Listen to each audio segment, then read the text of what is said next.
Тэгээд энийг худалдаж авахын тулд бас нэлээд цаг зарцуулж судалгаа хийж агаад авсан болохоор бас наад чиг нөгөө кофений машины талаар сайн мэддэггүй. Бөгөөд кофений машин худалдаж авч байгаа хүн байвал хэрэгтэй юм болов гэд энэ видеог хийж байгаа. За би кофе ууж ерөөсөө өсөөгүй. За тэгээд өнгөрсөн жилийн хүртэл ер нь кофе уудаг байгаагүй. Тэгээд өнгөрсөн жилээс за нэг өдөрт 7 хоногт нэг 2-3 удаа кофе ууж агаад тэгээд ингээд сайхных ингээд хараад тахлаар бараг 4-5 удаа кофе өдөрт биш 7 хоногт ууж байгаа. За тэгээд яг энэ кофеныхаа зарцыг тооцоолоод үзэх юм бол энд одоо нэг кофе худалдаж авахад $4 байдаг. Тэгэхээр хэрвээ би 7 хоногт 5 кофе ууж байна гэх юм бол одоо $20 тий. Сард энэ $80. За жилдээ ингээ кофеныхаа хэрэглээнд $960 гаднаас авч ууж байгаараа зарцуулж байна. За тэгэхээр гэртээ кофений машин авч хөрөнгө оруулалт хийсэн хамаагүй одоо үр ашигтай үр дүнтэй юм байна гэж үзээд кофений машин худалдаж авах гэж бодсон байгаа.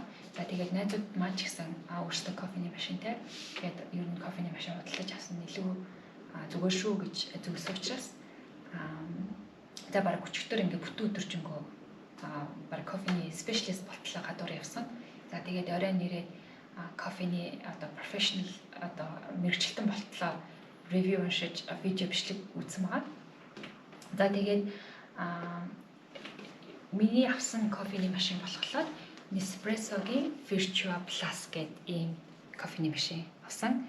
За яагаад гэнт энэ дээр нүд тусаад авсан бэ гэхлээр одоо энэ Nespressoгийн Virtua гэдэг энэ брэндүүд нь бүгдээрээ 5 сарын 31 хүртэл $100 кэшбэктэй байгаа юм билээ. Яг энэ Virtua-гийн Virtua Plus, Virtua Next гэдэг энэ брэндүүдээс нь худалдаж авах юм бол үнийн дүнгээс нь $100 урамшуул өгчөөс учраас худалдаж авсан байгаа. Гэхдээ Virtua Next-ийг авах юм уу, Plus-ыг авах юм уу гэдэг дээр бас нэлээд нэргэлдсэн. За тэгээд миний одоо үзсэн бичлэг болон судалсан одоо уншсан ревюнүүдээс харахад энэ Virtua Plus-ыг бол хамаагүй илүү гэж тэгсэн байсан. За яагаад тэгсэн бэ гэхлээр за энэ Virtua Plus нь болохоор арай чанарын хувьд сайн. Тэгээд хэмжээний хувьд их сайн эзэлдэггүй. За тэгээд энэ сав нь болохоор ингээд хөдөлчдөг. Одоо яг хаана явахаас шалтгаалаад Virtua Next нь болохоор яг энэ ингээд арталтай юм залгаатай байсан. За миний хувьд болохоор кофе одоо beginner гэж өөрийгөө бол одоо кофе одоо beginner-ийн түвшинд гэж өөрийгөө тодорхойлж байгаа учраас аль болох энгийн за тэгээд их цай эзэлдэггүй. Тэгээ бас боломжийн үнэтэй хэрнээ тэмдэгтэй хамттай кофе хийчихдэг машин авъя гэж бодож ирсэн. Яг тэр миний чин зүрийг бол хангасан. За тэгээд энэ машин болохоор одоо Next-тэйгээ харьцуулах юм бол тийм гашуун бол биш. Тэгээд тэрнээс гадна халуун нь арай илүү байсан. Ингээд нэг YouTube дээр ийм видеонуудаас нь л да ингээд харьцуулаад яг адилхан кофе хийгээд яг адилхан ингээд яхад температур нь арай илүү халуун. Тэгээд тэр Virtua Next гэдэг нь болохоор recycling материалаар хийгдсэн болохоор жоохон тийм чанарын хувьд муу байдаг гэж ревю нэрээ бичсэн байсан. За тэгээд энэ болохоор энэ машиныхын сүү фронтрон одоо сүү хөөсрүүлдэг машин гэсэн. За тэгээд энийг худалдаж авахд ийм кофенууд дагалдаж ирсэн байгаа. За энэ болохоор 40 мг буюу одоо 1 shot espresso гэсэн үг. За тэгээд ийм кофеныхын капсулууд нь бүгдээрээ ийм баркодтай. Тэгэнгүүт кофеныхаа машиндаа хийхлээр кофеныхаа машин баркодоо уншаад ямар кофе гэдгийг мэдэнгүүтээ халангуудны тохируулж тест нэтрийн тохируулж өгд юм билээ. За хэрвээ гэрт нь хүмүүс ирэх гэж байгаа бол тэ энэ 230 мг-ийн буюу 5 shot энийг хэрэглээд яг эндээ адилхан юм үүтэй баркодтай. Тэгээд энэ Nespressoгийн аппликейшн утсан дээрээ татаад авчлаар бас айгүй зүгээр юм билээ. Дараа нь кофеогоо захиалахад мөн аль эсвэл одоо нэг мэдээлэл авах, яаж кофе хийх үү гэх зэрэг мэдээлэлүүдийг авах боломжийн байсан. За тэгээд энэ машиныг болохоор хэдэн төгрөгөөр худалдаж авсан бэ гэхлээр $229 авсан байгаа. Тэгээд дэлгүүртээ шууд мөнгө төлөөд энэ хэрэгнгүүтээ Nespressoгийн вебсайт руу ороод $100-ийн кэшбэкийг мэдэн хийсэн.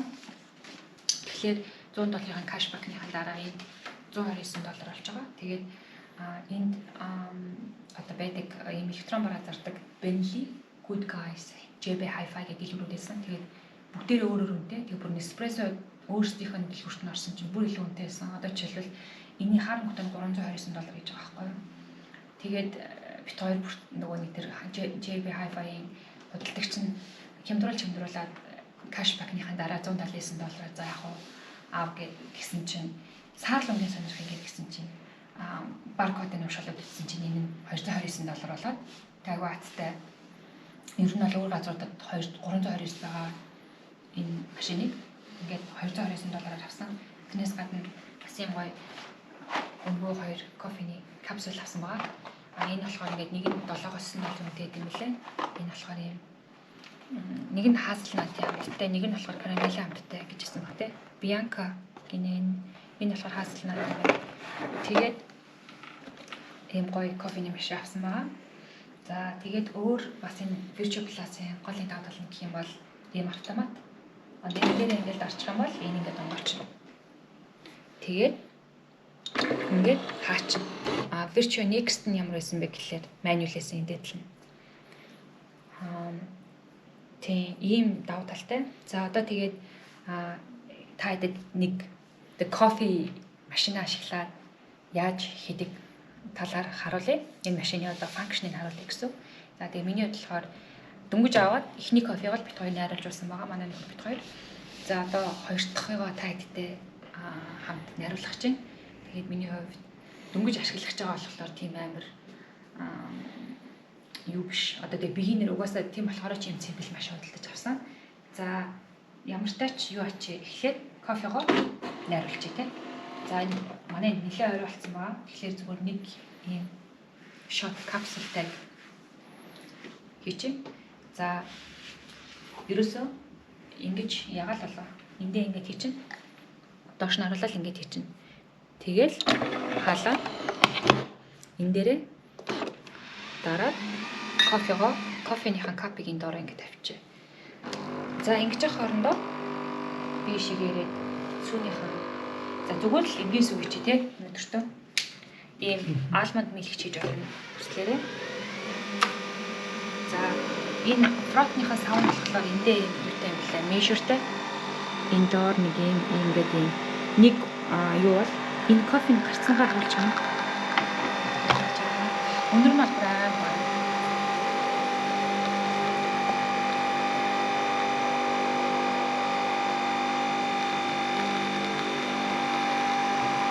Тэгээд нөгөө нэг Nespresso машинуудынхаа онцлог нь ингээд нөгөө кофе нь өөрөө хийж явахдаа ийм гоо кремтэй юм шиг харагддаг. Одоо ингээд яг эндээс ингээд хартаа болчихно.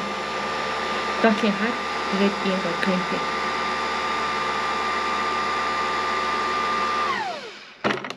За ингээд л болоо. За тэгэнгүүт сүүгээ би сая одоо нөгөө нэг энэ нэг шот болохоор доотлынх нь хэмжээгээр нь хийцэн. За тэгээд одоо энийгээ сүүгээ юу ачи.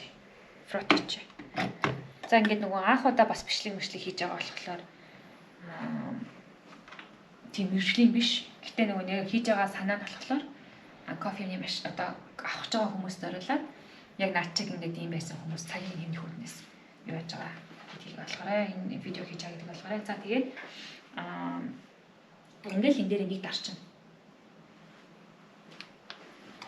Тэгээд одоо энийг харуулж байгаа дээрэс нь одоо ингээд милкээ юу аж эхэлж байна.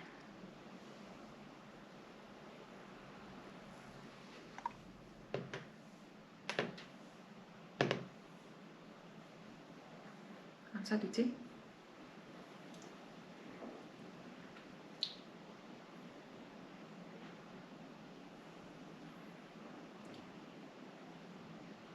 Яг нөгөө нэг гаднаас авч байгаа кофенаас мэдээж ирэх арай өөр. Гэхдээ тийм гашуун биш. Тийм гой зөөлөн. Гэтүр нь амар гоё наа. Тэгээд имшлиг үзсэн бүх хүмүүстээ баярлалаа. Баяртай.